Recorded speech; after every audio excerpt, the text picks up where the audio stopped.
Yo, what up, y'all? It's Cory, real estate guy. It's been a minute since I've been in front of the board, but nonetheless, I'm back.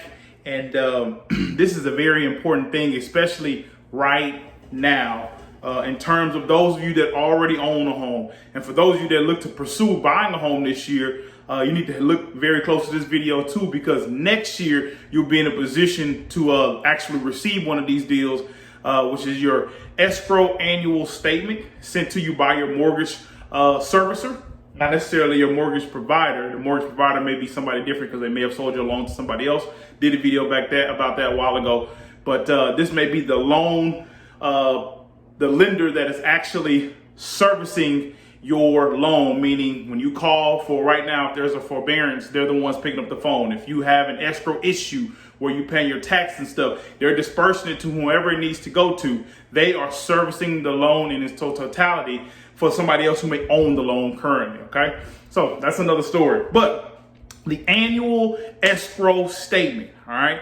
You should have received it in March, all right? You should have received it in March. And let me tell you why it's very important to understand what's on that document, okay? There's a thing that lenders want to look out for called payment shock, right? They look at the taxes. They look at the taxes of before you buy it, what's going to happen in the following year, because that year you're only paying a prorated amount of taxes, all right? You're paying a prorated amount. The person who currently owns it pays up until the day you guys close. From then on, you pay the remaining amount, all right? Remember, it's paid out every December by the lender, not by you. You don't have to call them. You don't say, hey, I need you to pay my taxes. If you're escrowed, not everybody's escrowed, but if you're escrowed, it goes out automatically in December, right? And they give you a statement that tells you, hey, in the next year, for this, for example, in 2019, they paid your taxes and they gave you an annual statement in March saying for 2020, this is what your payments are going to be, all right? So let's look at it. What does it show, all right? It shows your current payment amount, your P&I, all right? Your P&I won't change.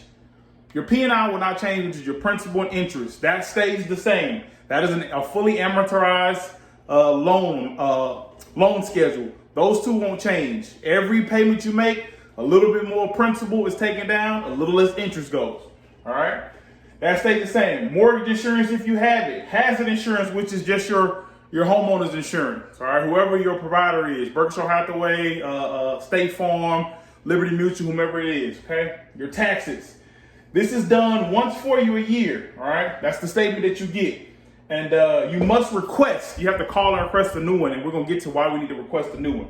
All right, it shows your projected and actual payouts, deposits, shortages, and surpluses, new loans amount, okay, if things have changed. If things have changed based on your taxes, it'll show a new loan amount and the total that's going to go to escrow, all right? That's what it's going to show. It's going to show how much of your monthly payment that you would normally pay, which remember, your mortgage payment is your principal, interest, taxes, and insurance.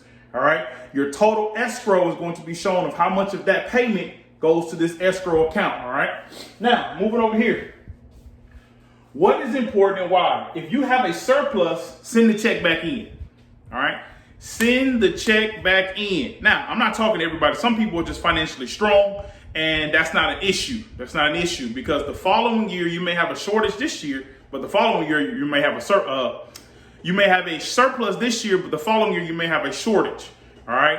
And that funds that you could have sent back in, which you didn't have to spend anyways, could have helped that, all right? So if you have that check, if they send you a check, say, hey, we took too much out last year because it's all projected. We took too much out. Here's the check of what we owe you. Send that back in. It'll help cover the next 12 months. Check to see if your taxes went up, all right? We talked about property taxes and protesting them.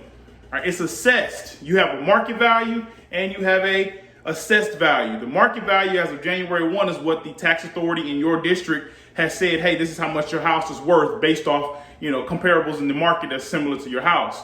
The assessed value is after your deductions, so your tax exemptions or any other exemptions. If you have disability, 50%, 100%, if you're over 65, any kind of exemption, your assessed value is that number, and that is the number that you are going to get taxed off of. So that's important. Protest your taxes.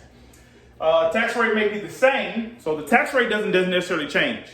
Doesn't like say, hey, when I bought this house, it was a 3.2 tax rate. Now it's a 3.8. That's not going to happen, okay? What typically happens is The value that your house is being assessed at has changed, increasing or decreasing the amount. 9 times out of 10, it's an increase. All right. What to do with an increase in taxes? Protest the taxes. That's the first thing. Get with a realtor, get with somebody like me who can give you the comparables. You have to get estimates and things of that nature saying why your house that's being compared to everybody else's house that's sold for top dollar isn't worth that value in its current state. All right.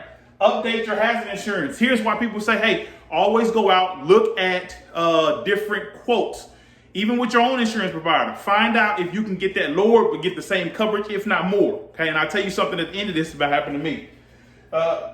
If lowered, send the check to the mortgage company. So if you switch providers, all right, say for instance you were with State Farm, but then now Liberty Mutual is going to give you a better rate. You're going to pay less. Okay, so you're going to have a prorated amount depending on when you switch that day over. Okay, you're going to have a prorated amount that Liberty Mutual or the old provider has to send a check. Send that check to the escrow account.